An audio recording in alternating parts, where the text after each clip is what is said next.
ইসলামী bank news top 10। মানবতা বিরোধী অপরাধ মামলায় মৃত্যুদণ্ডাদেশ থেকে খালাস পেলেন জামাত নেতা এটিএম আজহারুল ইসলাম।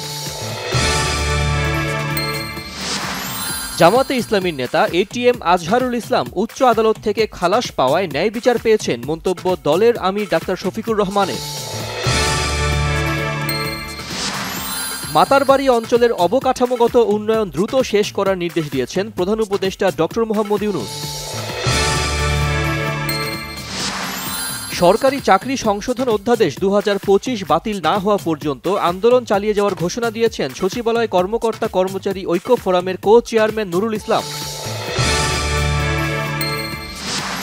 ছাত্র জনতা, সেনাবাহিনী ও রাজনৈতিক দলের সমর্থনে ক্ষমতায় বসলেও তাদের মতের প্রাধান্য দিচ্ছেন না অন্তর্বর্তীকালীন সরকার, অভিযোগ আমির খসরু মাহমুদ চৌধুরীর। ঢাকা দক্ষিণের মেয়র পদে ইশরাক হোসেনের শপথের বিষয়ে সর্বোচ্চ আদালতের রায়ের অপেক্ষায় স্থানীয় সরকার বিভাগ, জানিয়েছে স্থানীয় সরকার মন্ত্রণালয়। বিনিয়োগের ক্ষেত্রে শুধু রোডম্যাপ নয়, জাতীয় নির্বাচনের সুনির্দিষ্ট তারিখ ঘোষণা কার্যকর ভূমিকা রাখবে বলে মনে করে Centre for Policy Dialogue CPD.